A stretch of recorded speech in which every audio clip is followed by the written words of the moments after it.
Hello, live from Detroit. This is the Ralphe Armstrong Show.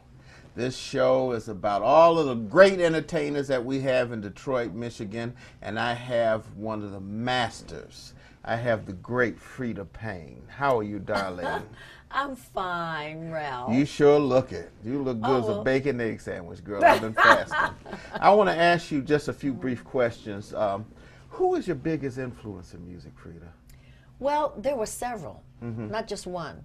And it all started when I was 12. And of course, there was Ella Fitzgerald. I'll name them. Ella Fitzgerald, Eartha Kitt, Lena Horne, Sarah Vaughan, Karen McRae. There were a lot of them. But I would say to hone it down, Ella. Ella Fitzgerald, because right now you're doing a tribute to Ella Fitzgerald. I sure am. I've been doing that since 2004. I did a play depicting her, and I played Ella. And then I went on to start doing a one-woman concert for working and doing it in performing arts centers, theaters, and also jazz clubs. Wow, well, the show is fantastic. But I just want to let people know that you are a master jazz singer. A lot of people don't know that you can sing jazz, because with the hit Band of Gold, you know, it's sort of a pop hit, R&B. I know. In a way, I kind of, because my background is jazz. Even in Detroit, as a teenager, I sang with the Jimmy Wilkins Orchestra. When I was, you know, he would hire me, and he's like the Basie of Detroit. Yeah, he was the Count Basie of Detroit. I was 15. He paid me like.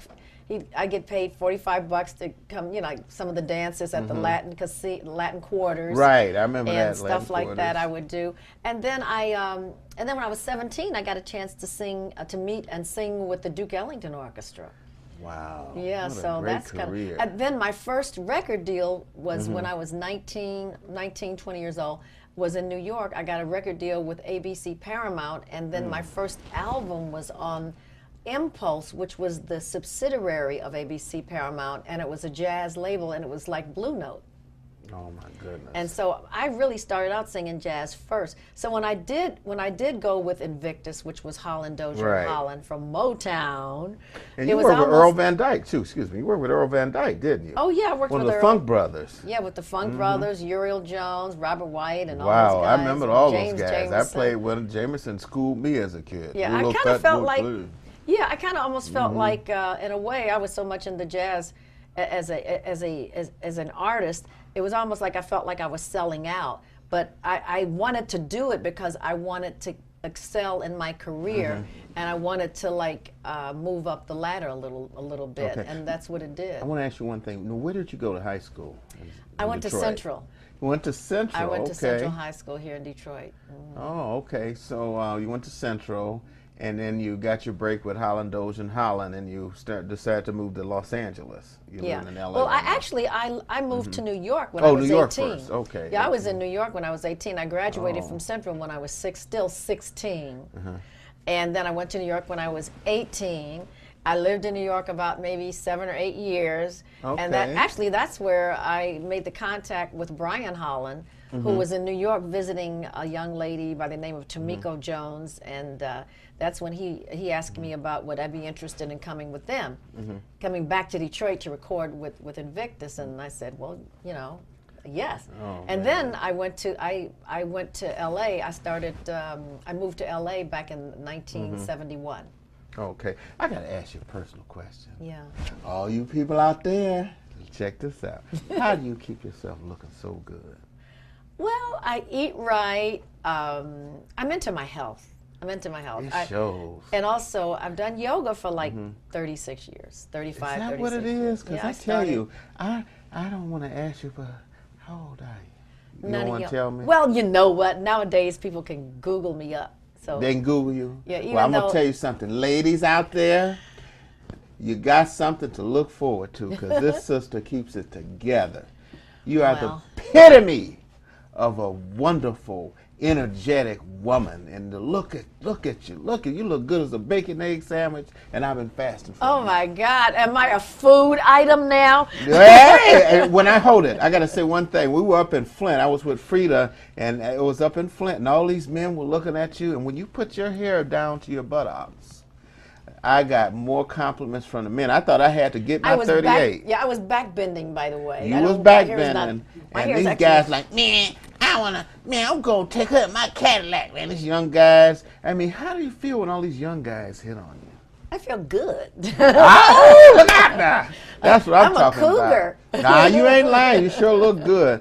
But I guess that's what they call us nowadays, you know. Mm-hmm. But you really look great, and I guess it's a testament to a healthy lifestyle. You know, the way you look, and you're energetic, and your voice is fantastic. Well, I mean, I know a lot of singers from, you know, I work with a lot of Motown acts myself, and a lot of them don't have that voice. Your voice is fantastic. Oh, thank you. And I want to thank you, darling, for being my first guest on my show. Well, I will definitely, I won't be the last. Oh. And I know you're going to go on and on. I love you, honey. And your personality, you should have your own talk show, and you got it now. Thank you very much. This is the Ralphe Armstrong Show coming live from Detroit. Bless you all, and we'll see you soon. The great Freda Payne. A foggy day in London town, it had me low, it had me down. I viewed the morning with much alarm. Even the British Museum had lost its charm. How long, I wonder, could this thing last? But the age of miracles hadn't passed, and suddenly I saw you standing there, and in foggy London town the sun was shining everywhere.